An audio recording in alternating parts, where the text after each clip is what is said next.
আল্লাহ মালাকুল মাউত কে বলবেন, মালাকুল মাউত কি অবস্থা? বলবে সব শেষ।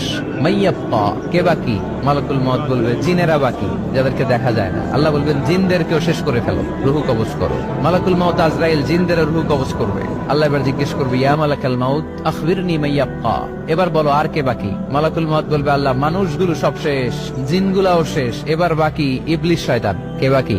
ইবলিশরেও শেষ করো, ইবলিশও শেষ। আল্লাহ আবার জিজ্ঞেস করবেন, ইয়া মালাকাল মাউতি মাইয়াব্বা, আর কে বেঁচে আছে বলো?